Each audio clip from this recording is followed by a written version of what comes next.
Great Expectations by Charles Dickens. Chapter 33. In her furred travelling dress, Estella seemed more delicately beautiful than she had ever seemed yet, even in my eyes.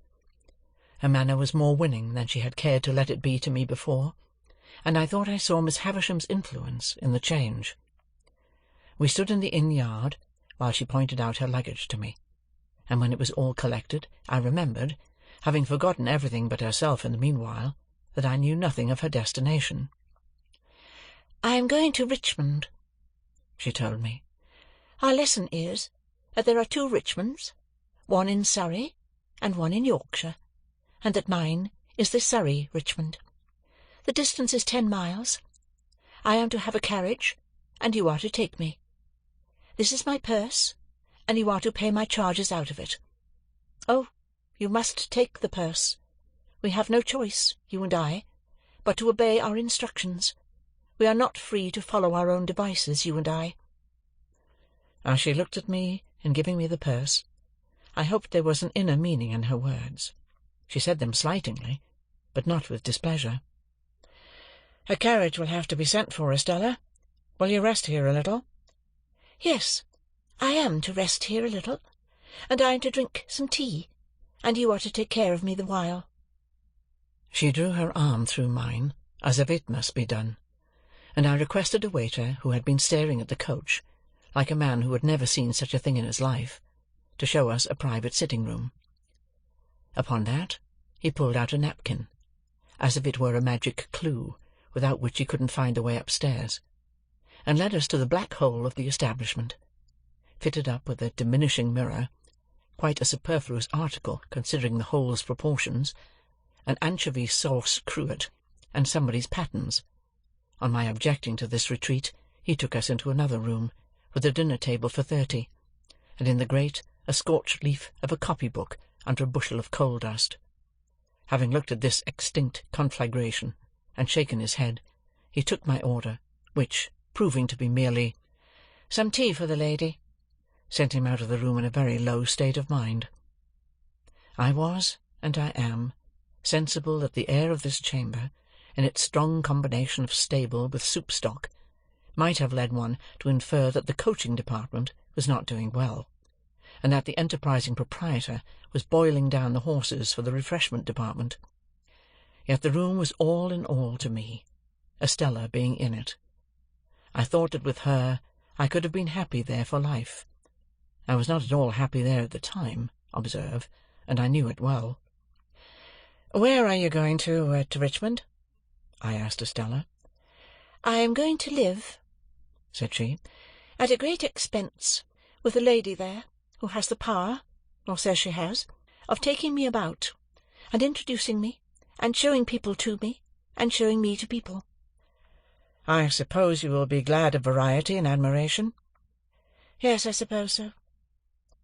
She answered so carelessly that I said, "You speak of yourself as if you were someone else."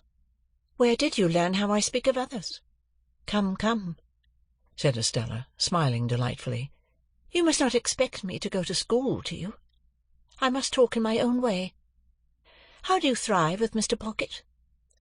"I live quite pleasantly there, at least—" It appeared to me that I was losing a chance. "At least?" repeated Estella.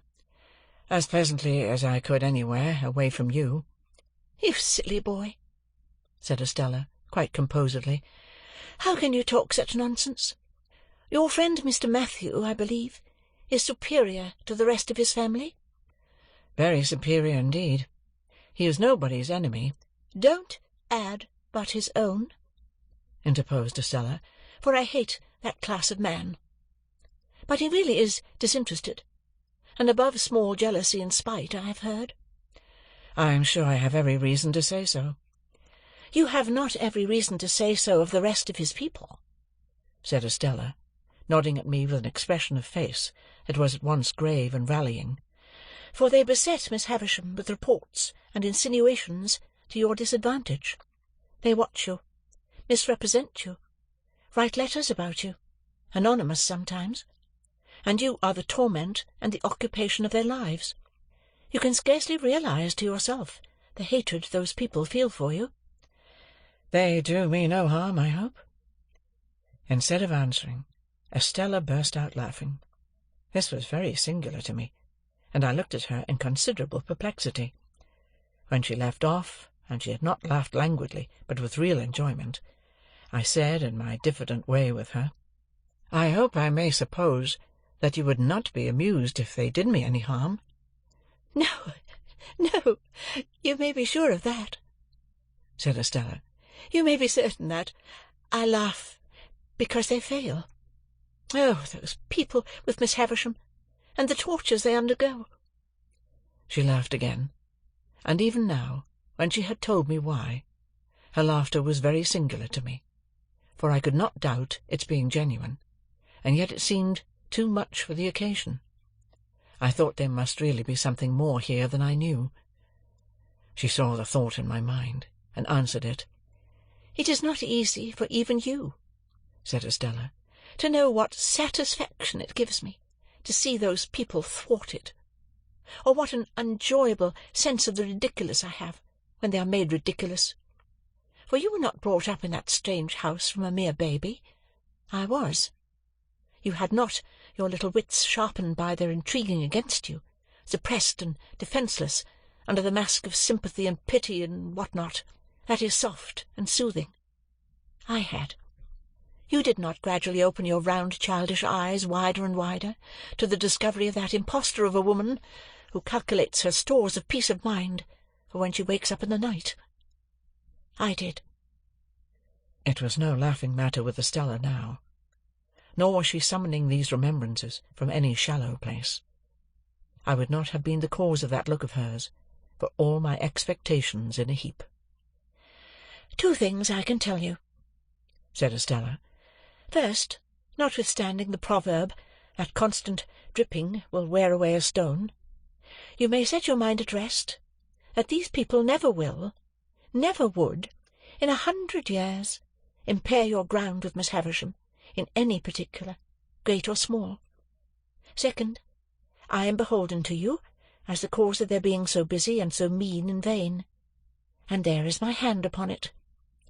And she gave it me playfully, for her darker mood had been but momentary. I held it, and put it to my lips. "You ridiculous boy," said Estella. "Will you never take warning? Or do you kiss my hand on the same spirit in which I once let you kiss my cheek?" "What spirit was that?" said I. "I must think a moment. A spirit of contempt for the fawners and plotters." "If I say yes, may I kiss the cheek again?" "You should have asked before you touched the hand. But yes, if you like." I leaned down, and her calm face was like a statue's. "Now," said Estella, gliding away the instant I touched her cheek, "you are to take care that I have some tea, and you are to take me to Richmond." Her reverting to this tone, as if our association were forced upon us, and we were mere puppets, gave me pain, but everything in our intercourse did give me pain. Whatever her tone with me happened to be, I could put no trust in it, and build no hope on it. And yet I went on against trust and against hope. Why repeat it 1,000 times? So it always was. I rang for the tea, and the waiter, reappearing with his magic clue, brought in by degrees some 50 adjuncts to that refreshment, but of tea not a glimpse. A tea-board, cups and saucers, plates, knives and forks, including carvers, spoons, various, salt-cellars, a meek little muffin confined with the utmost precaution under a strong iron cover, Moses in the bulrushes, typified by a soft bit of butter in a quantity of parsley, a pale loaf with a powdered head, 2 proof impressions of the bars of the kitchen fireplace on triangular bits of bread, and ultimately a fat family urn, which the waiter staggered in with, expressing in his countenance burden and suffering. After a prolonged absence at this stage of the entertainment, he at length came back with a casket of precious appearance, containing twigs. These I steeped in hot water, and so from the whole of these appliances extracted 1 cup of I don't know what, for Estella. The bill paid, and the waiter remembered, and the ostler not forgotten, and the chambermaid taken into consideration. In a word, the whole house bribed into a state of contempt and animosity, and Estella's purse much lightened. We got into our post-coach and drove away.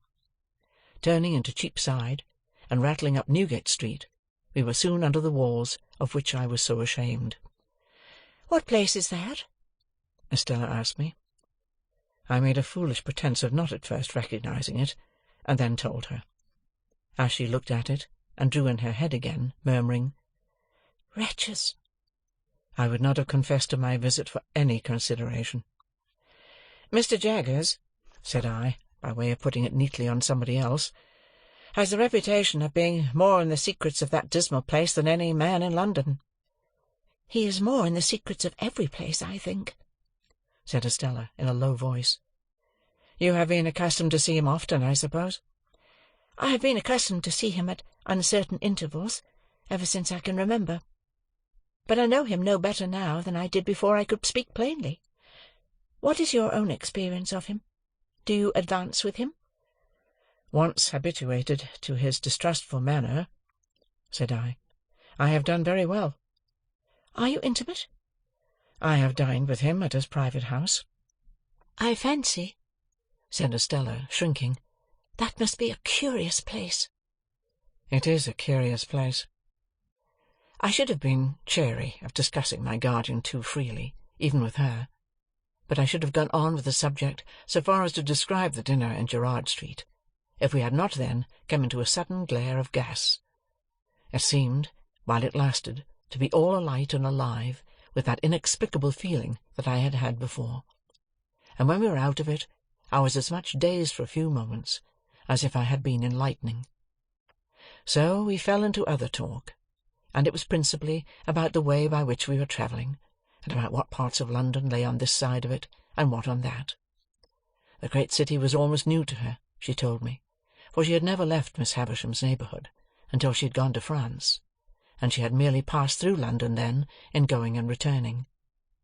I asked her if my guardian had any charge of her while she remained here. To that she emphatically said, "God forbid!"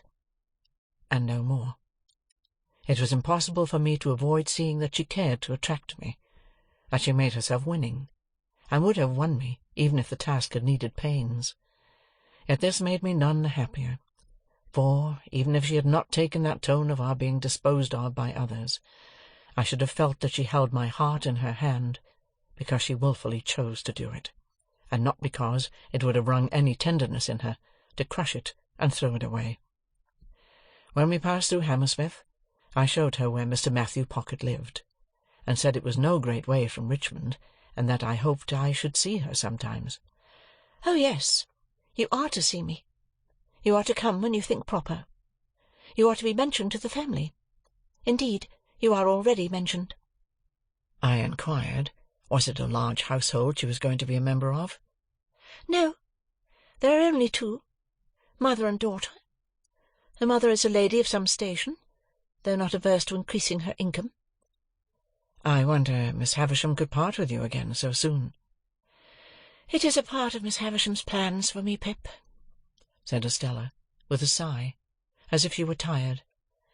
"I am to write to her constantly, and see her regularly, and report how I go on, I and the jewels, for they are nearly all mine now." It was the first time she had ever called me by my name.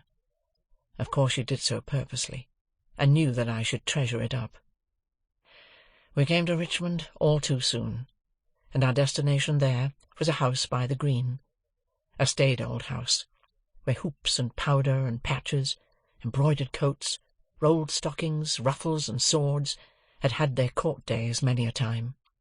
Some ancient trees before the house were still cut into fashions as formal and unnatural as the hoops and wigs and stiff skirts, but their own allotted places, in the great possession of the dead, were not far off, and they would soon drop into them, and go the silent way of the rest.